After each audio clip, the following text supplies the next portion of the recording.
I was 22, fresh out of college, and had just started my first real job in graphic design.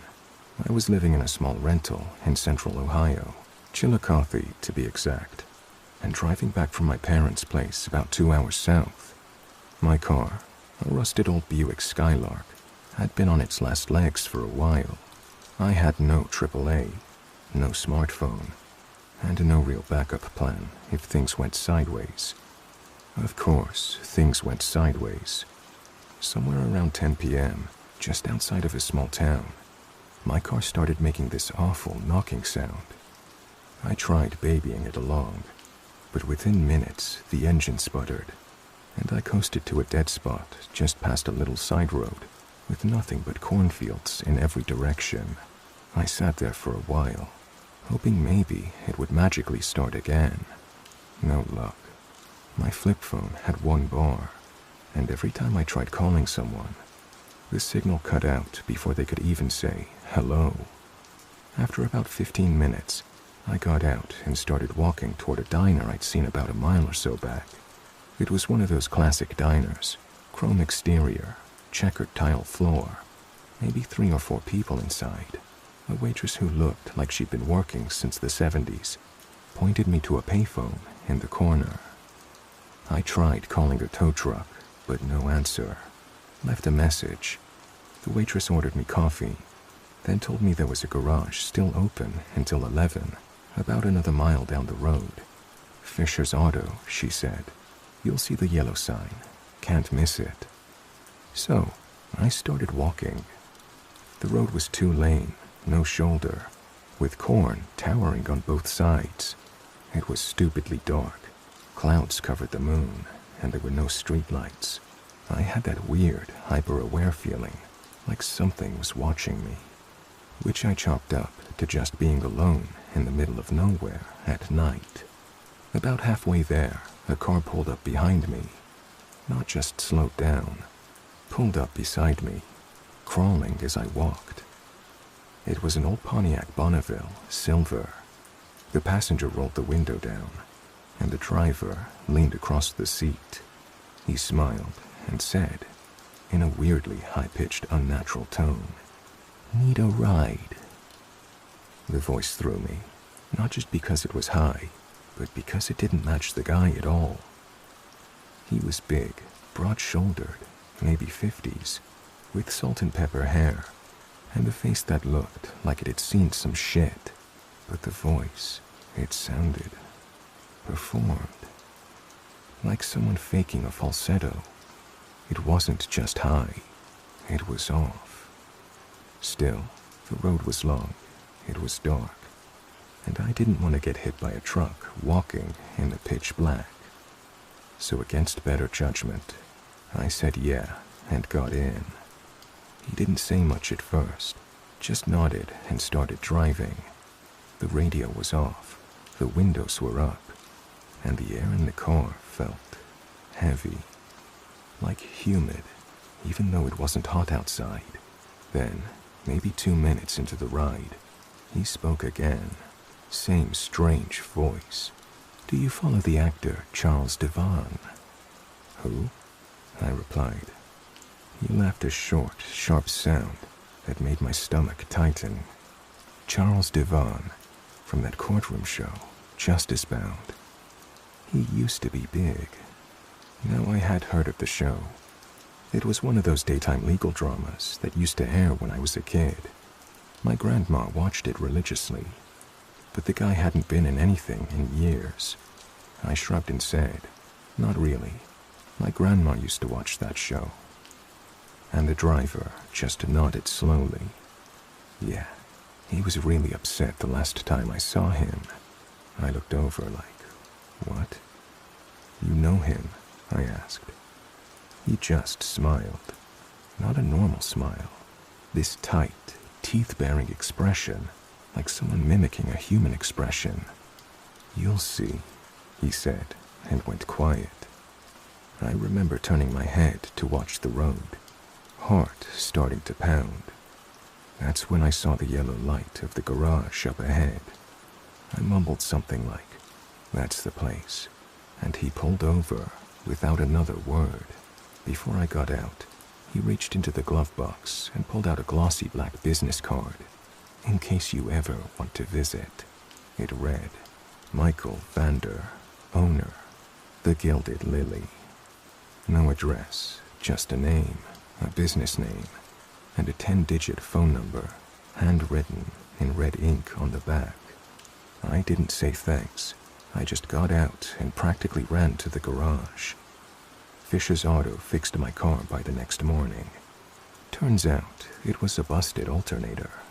I tried to brush the whole thing off. Just some weirdo who gave me a creepy vibe, right? Then the news came on while I was waiting in the garage lounge. Veteran TV actor Charles Devon found dead in his Los Angeles home. Apparent suicide. The room spun. I remember standing there, holding a cup of vending machine coffee. That suddenly felt too heavy. I just heard this guy's name last night from a total stranger. Who said he knew him? Who said he was upset? Who spoke in a voice that didn't match his face? I left the garage in a daze. Didn't even mention it to the mechanic. Drove straight home. That night, I took the card out of my wallet and stared at it for a long time. Eventually, curiosity got the better of me, and I called the number. A woman answered.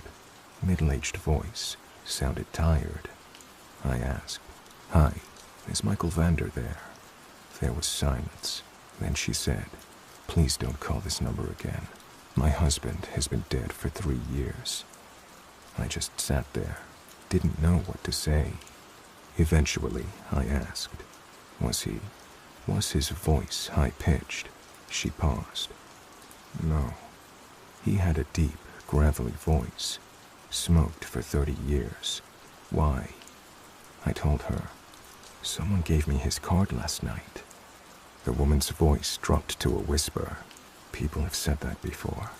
I don't know who you met, but it's not him. She hung up. I still have that card. I keep it in a shoebox with old letters and junk from my 20s. Every few years, I'll take it out and look up The Gilded Lily online. Nothing. It doesn't exist. I've tried searching obituaries for Michael Vander. Can't find one. Looked up Charles Devon again. Still dead. He ended it all. Ruled officially by overdose. There's a part of me that wants to believe the guy in the car was just some freak messing with me. But how could he have known Devon would be dead the next day? And why the voice? Why the performance? The weirdest thing, I told this story once to a buddy in college who got real quiet and asked me if the guy had blue eyes and a ring on his right hand. He said he met someone similar at a bar in Arizona once who gave him a card with a completely different name, but the same format. Black, glossy, handwritten number. The guy asked him if he liked some jazz singer, then vanished before his drink arrived. I don't know what I believe, but I think something is using these identities, these shells, maybe feeding off people or warning them, or something worse. All I know is, if someone ever offers you a ride in the middle of nowhere and speaks in a voice that sounds too high for their face, don't get in the car.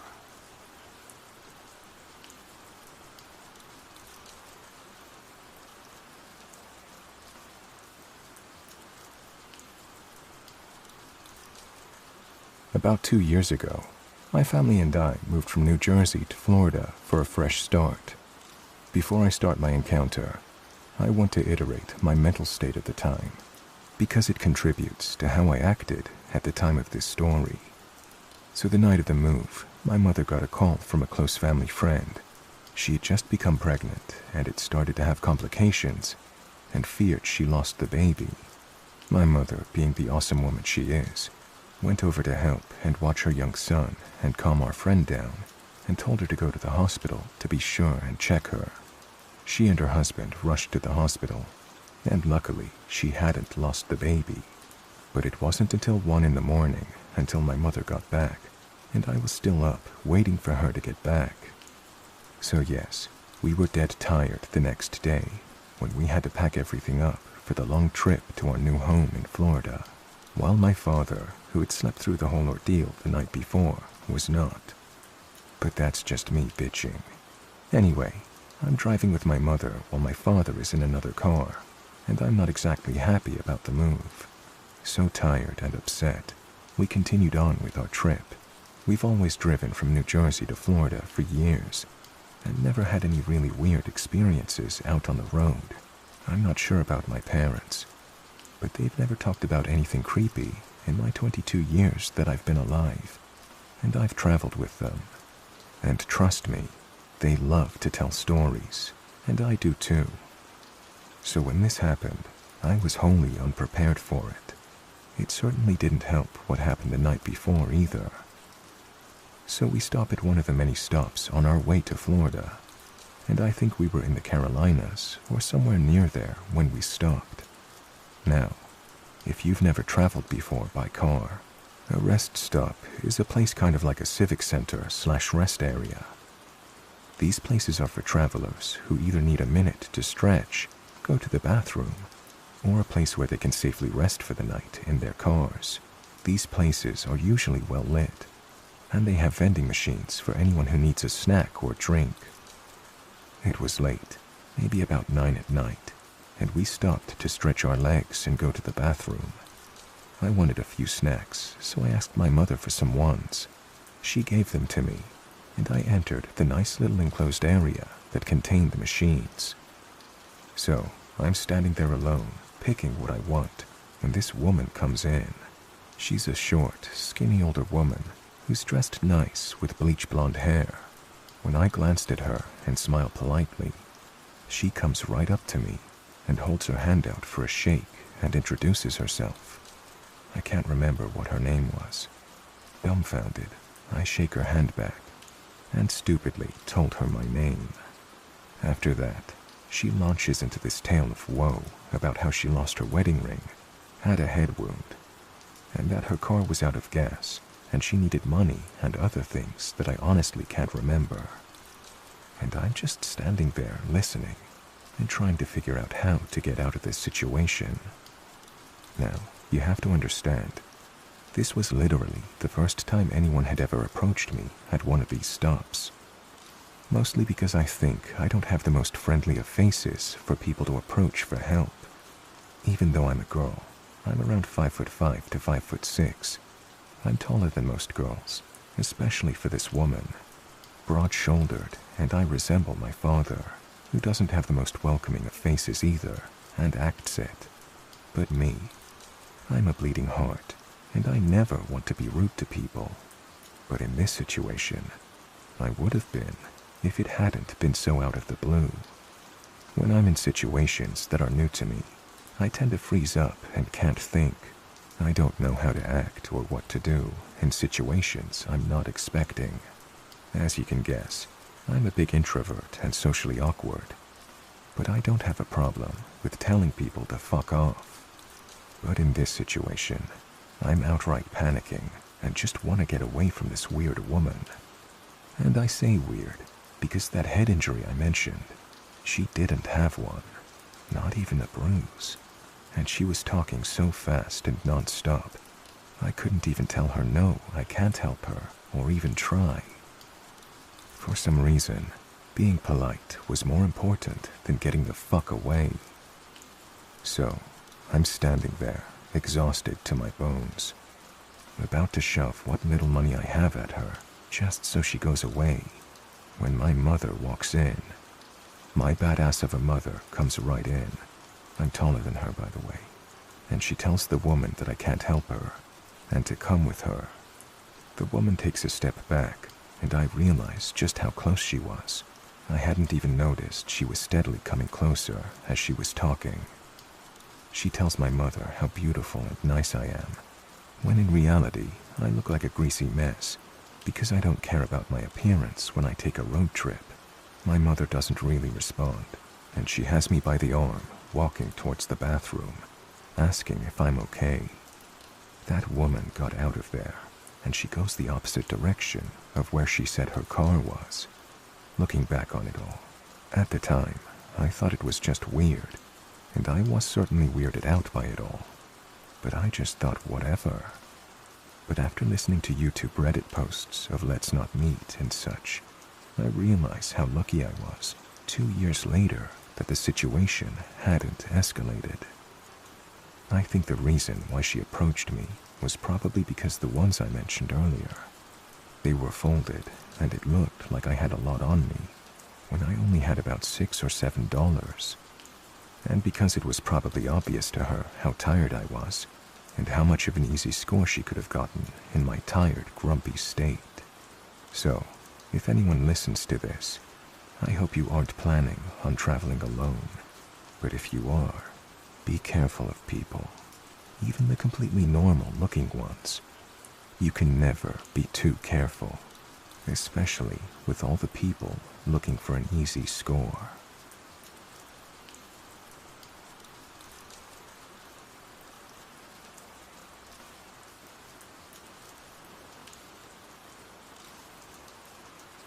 Not even half an hour ago, I just had one of the freakiest paranormal experiences that I've had in a while.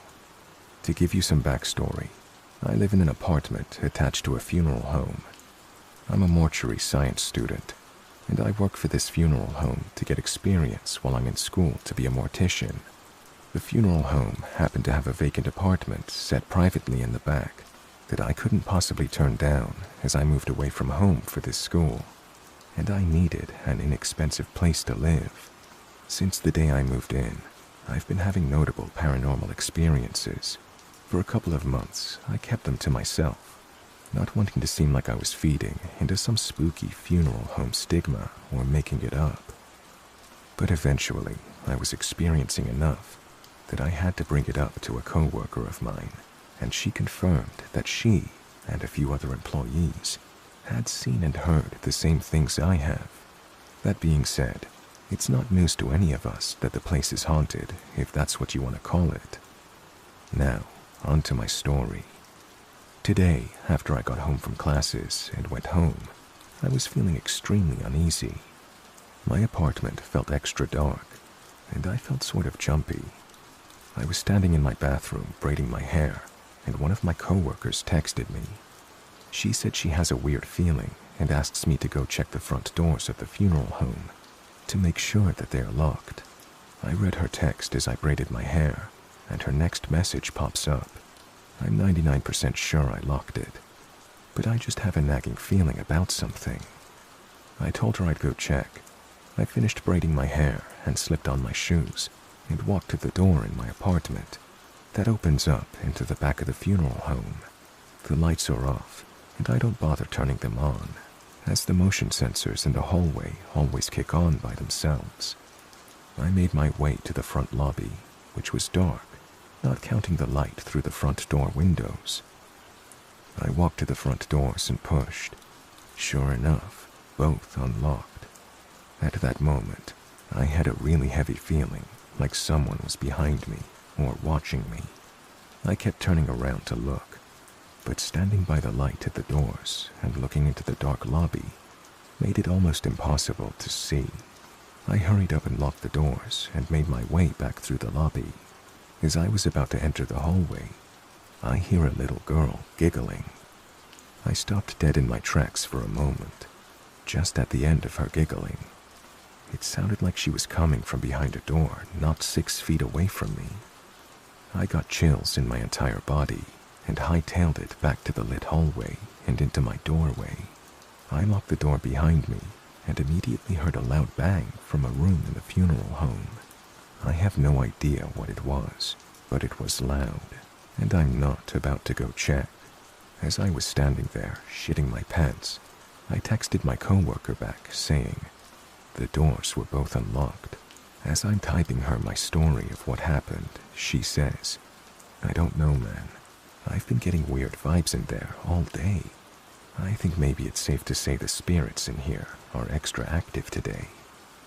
It had been a few weeks since I've had anything too strange happen, but now I'm extremely on edge. There are two spirits that myself, as well as 3 other co-workers, have all seen. One is of a little girl. She looks maybe 8 years old. She's slightly taller than average, and she shows herself so briefly, you wonder if you even saw it.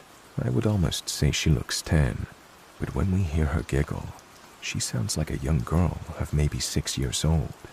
The other is a tall, shadow-like man who wears a long black coat and a black hat. He's an entirely different story, though. I'm chilled right now. Some days in here feel weirder than others, and tonight feels like the kind where I probably won't get any sleep. I feel so anxious right now. Usually these things happen in waves, so I feel like I'm just waiting for the next thing to happen.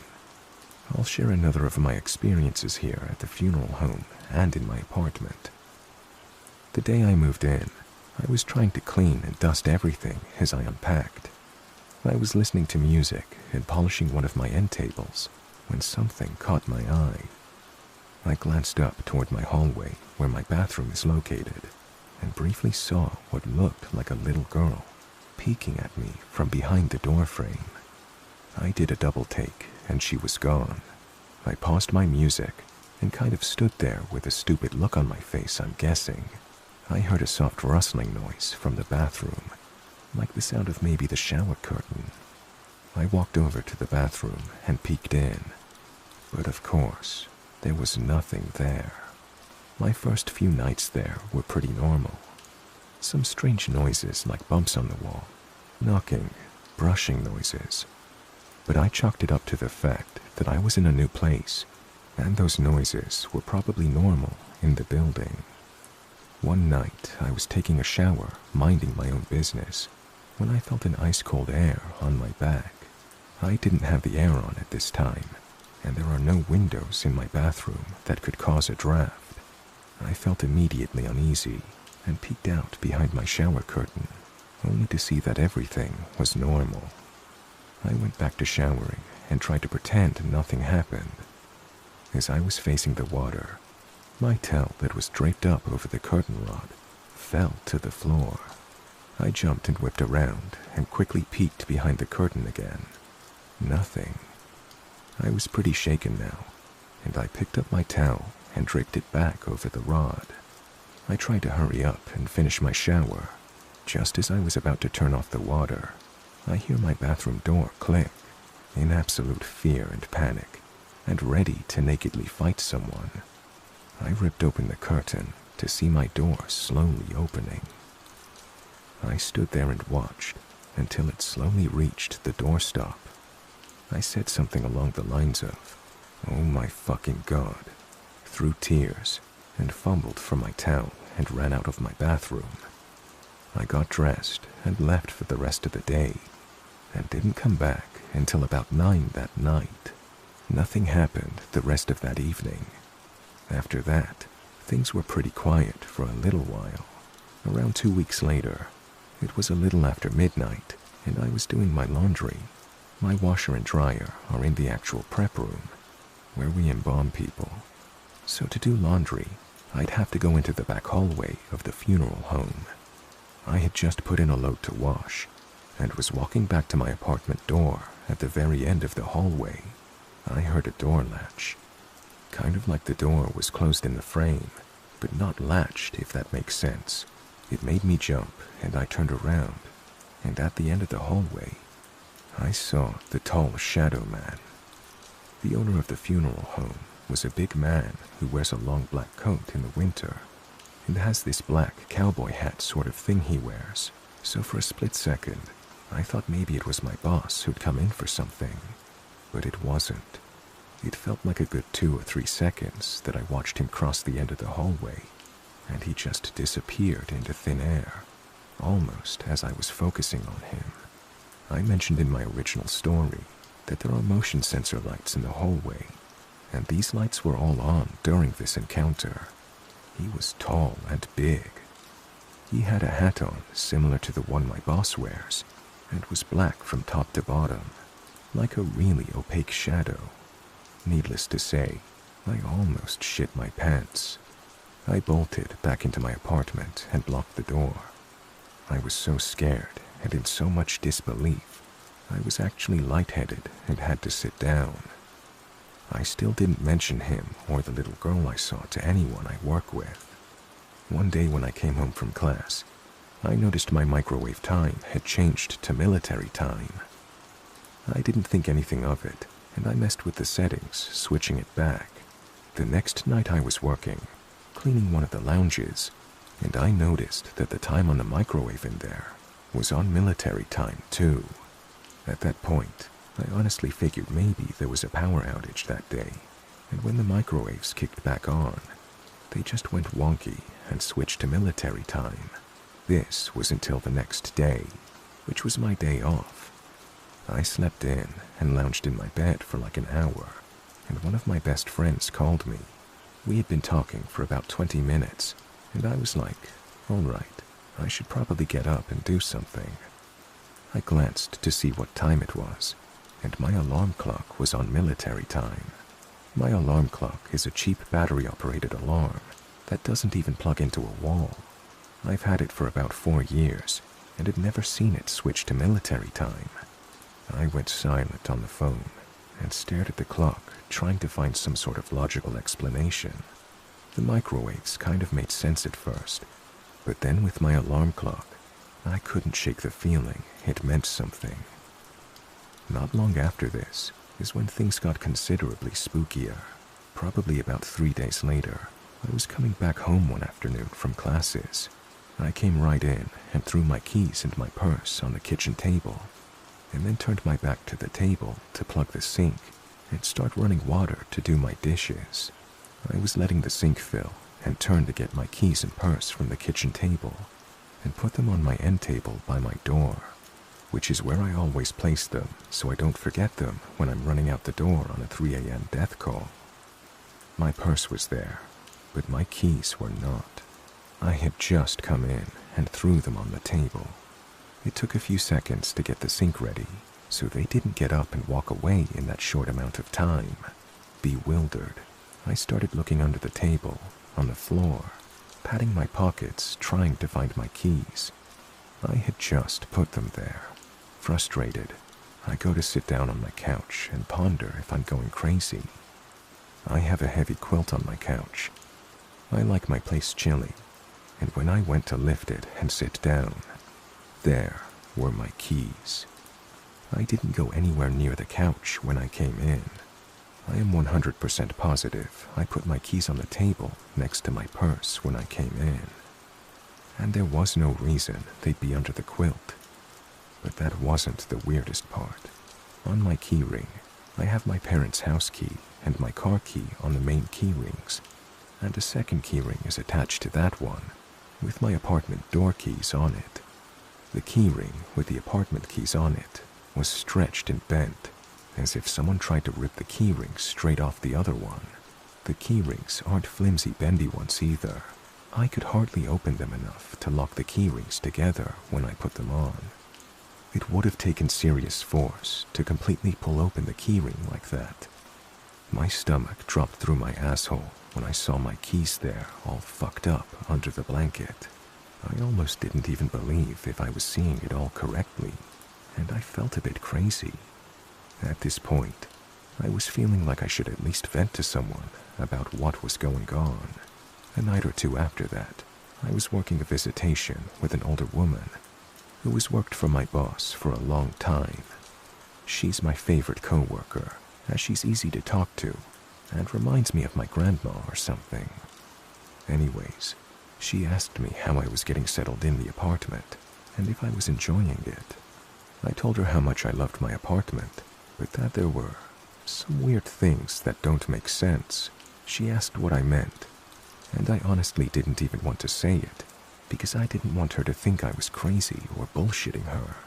After my hesitation, I just asked if she thought the funeral home was haunted.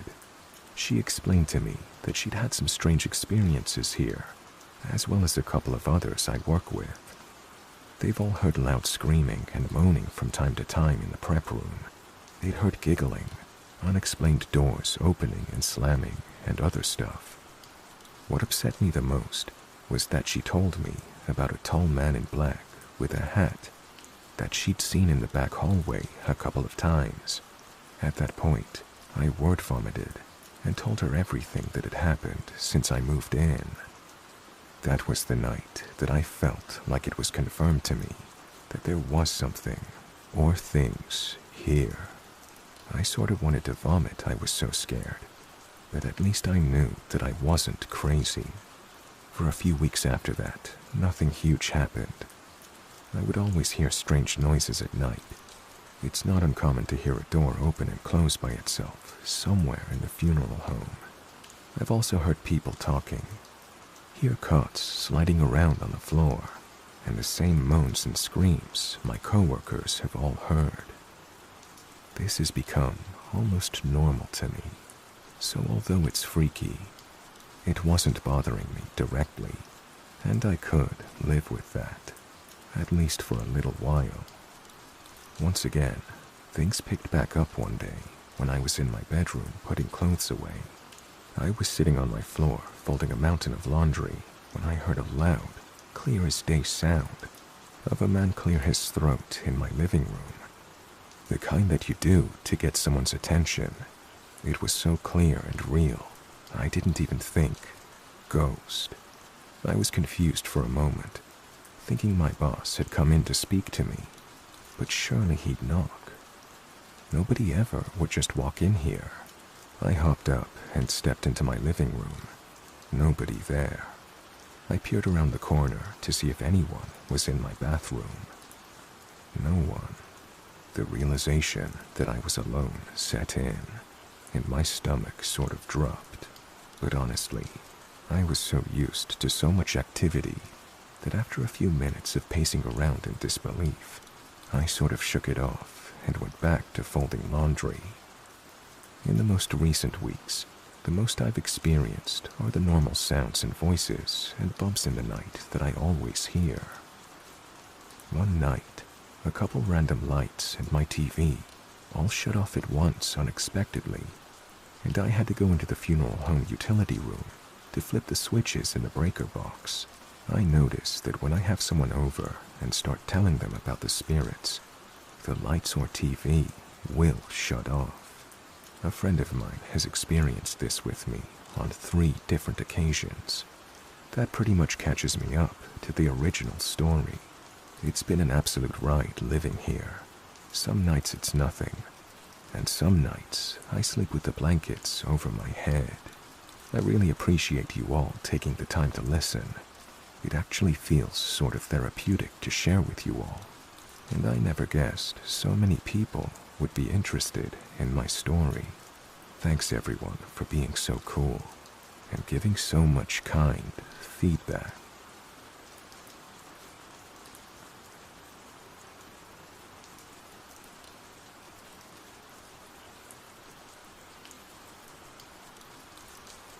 I grew up in an 8-bedroom farmhouse with my dad until I grew up and moved out. We always had extra rooms not being used, and because of the age of the house, plus all this extra space, there was always an eeriness, like someone looming in the shadows. If I had to get a drink in the middle of the night, I looked at the ground the whole time, because I was scared of what may be looking back at me from the dark corners, rooms, and hallways. Even the windows and mirrors were avoided, because I wasn't sure what I'd see looking back at me. When I was around 12 years old, I questioned why the room that used to be my nursery was locked from the outside. I didn't think it was weird before then. My dad needed a room for storage, and I figured he just wanted to keep me out. I brought it up with him one day, asking what's so important in there that he needs to keep me out, even though I'm not a child anymore. Typical 12-year-old mentality. Turns out, I was not entirely correct about the lock. My dad, with a very serious demeanor, sat me down and answered my inquiry. When I was a baby, about 1 to 2 years old, I slept in this nursery room on the 2nd floor, next to my dad's room. This room was painted by my sister especially for me, with Winnie the Pooh characters and fluffy clouds. The type of thing I think back on and appreciate. The effort and creativity was so admirable. I have a photo of me smiling at Pooh Bear on the wall while we were setting it up. Anyway, I was in this nursery in my crib, again, right next to my dad's room. The perfect age to be on my own. Every night, though, my dad was woken up by my scream crying. He had raised 4 children before me, so he was not making first-time parent mistakes that would otherwise be in question. He thought it was probably the switch to being in my own room than rather being in his room that caused my nightly discomfort. He considered bringing my crib back into his room. But of course, the nursery was all ready to go. I had just graduated.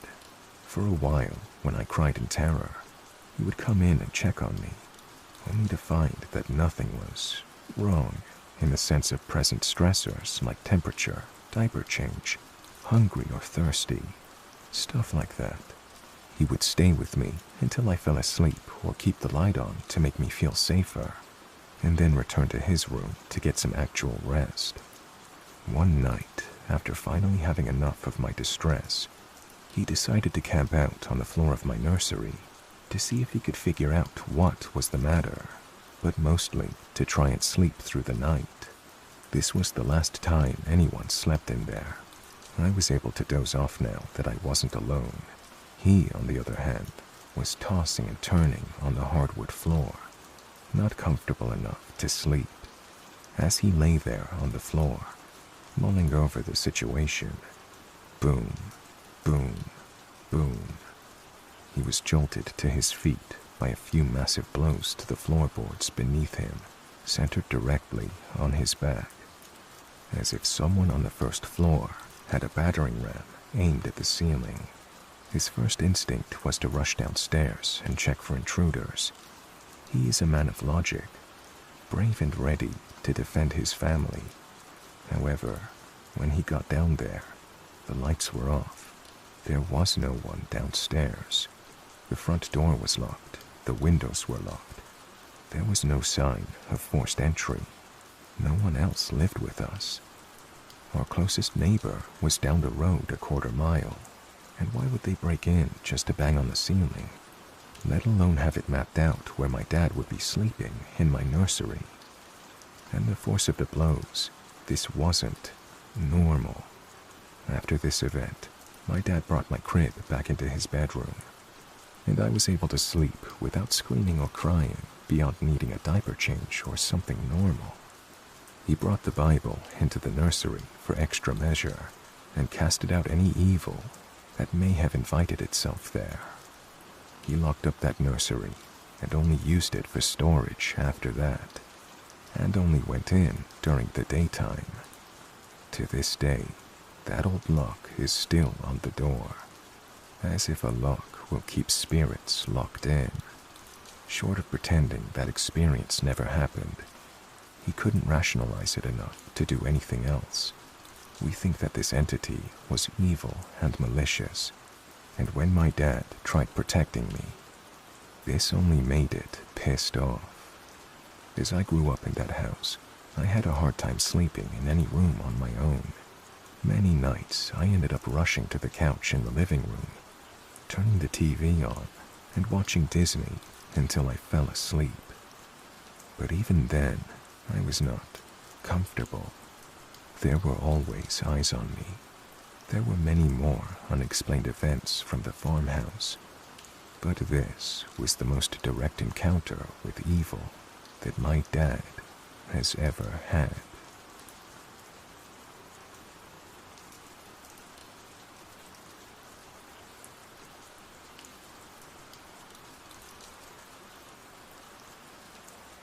So back in 2015, I had the choice of getting a dog and getting a smartphone. I'd never had a dog in my life, or a decent phone come to think of it, and I'd been saving up for a phone anyhow, so naturally, I picked the dog. My dad knew a fellow who had a couple of border collies that had recently had a litter. So we drove out, and the guy gave me the last pup. Enter Bailey. A couple weeks after he got his shots, I started walking him. My parents figured I was going to be hanging out at the local park with my new pup, so I could get him socialized. But no, I chose to take him around the perimeter of a nearby farm to keep the farm dog in him. I'd been sneaking out to this farm for years. The farmer was an old family friend. My uncles had grown up working for him, so I knew if I was ever caught, I could just drop their name. On either side of the farm, there was some thick woodland, which no one had ever given me reason to be wary of. They probably should have. So, it's a sunny afternoon. It had been pouring down all week, and Bailey was itching for a good walk. I take him to the farm at our usual time, and we start making our way around to the woods on the east side of the farm. Everything is quiet, but Bailey keeps starting away from me to explore. He's a puppy. It's what they do. But of course, I'd been calling his name all the way around the field. We're about halfway past the woods. I could see the roof of the farmhouse over the next hill. Bailey's been pulling shit out of the bushes all the way along, and I'd just given him some trouble for rolling around in some fox shit. That's when I hear a man's voice calling my dog by his name. This guy I didn't even know was calling my dog by name. I knew it wasn't the farmer, because I'd met him at family events like barbecues and weddings and whatever else. So I knew what his voice sounded like. I go completely silent, but the guy keeps calling out for my dog. It sounds like he's deep into the woods and maybe moving. He's calling my dog with an excited tone in his voice, which is what creeps me out the most. Bailey, meanwhile, is completely ignoring this guy and sniffing the now flat pile of fox shit. I'm a tiny 18-year-old girl. The most combat experience I have is a month learning Taekwondo when I was 11. And I didn't have a phone. If that guy works out where I am, I'm fucked. And if Bailey decides to go after him, I'm double fucked, because I'm not letting a possible psycho get his hands on my puppy. I can either run to the farm, which isn't too far away, or run back through the field towards home. I pick up my dog and sprint across the field. Behind me, I hear someone emerge from the woods, but I'm already over the fence and sprinting back home with my puppy tucked under my arm. I get home and tell my mom. She brushes it off as some weird drunk guy. A few weeks later, I'm at my uncle's house, and the farmer walks in. I told my uncle what happened, so he brings it up. The farmer asks exactly which woods I'd been close to, and that some of his clothes had gone missing from the washing line. He put it down to strong winds, but now he's not so sure. I take him and my uncle to the exact spot the next day, and all three of us go in and find a completely wrecked campsite. There's no clothes or anything, but the tent has collapsed in on itself. There's no fire, but there are some empty gas canisters like you'd use for a portable stove, and empty packets of food scattered everywhere. We report it to the police, but nothing ever really comes of it, except that I got a phone not long after, and I keep it on me whenever I go out.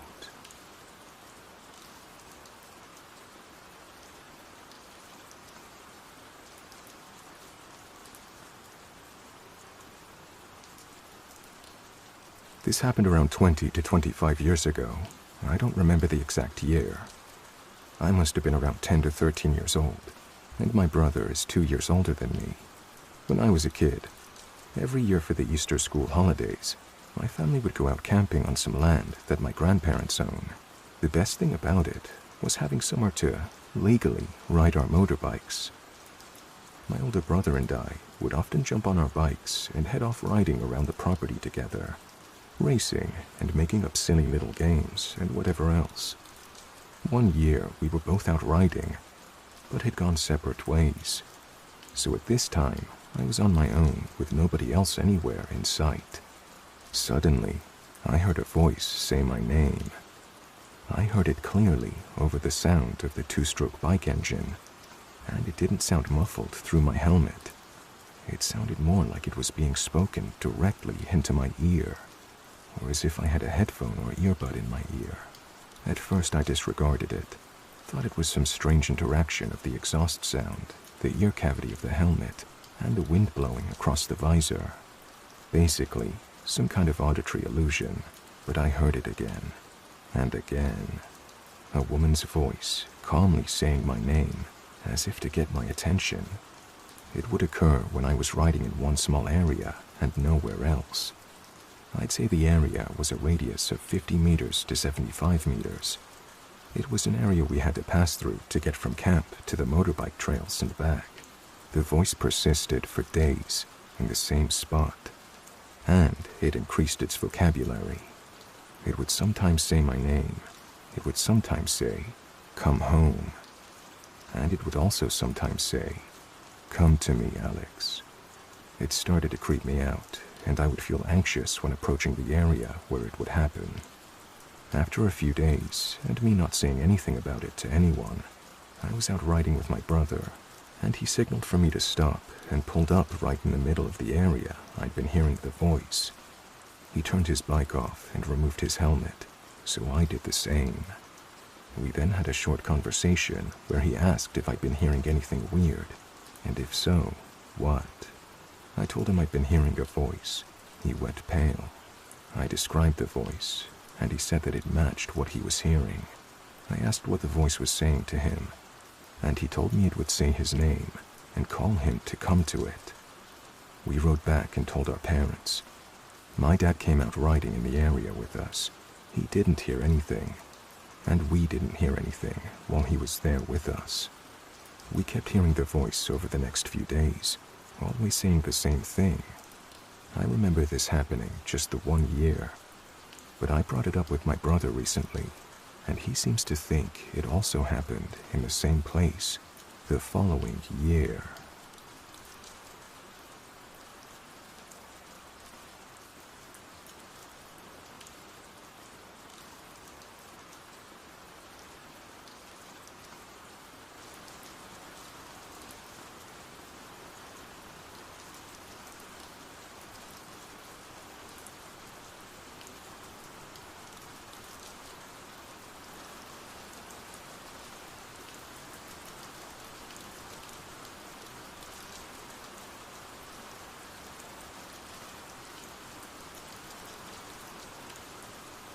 Hey guys, I hope you enjoyed that.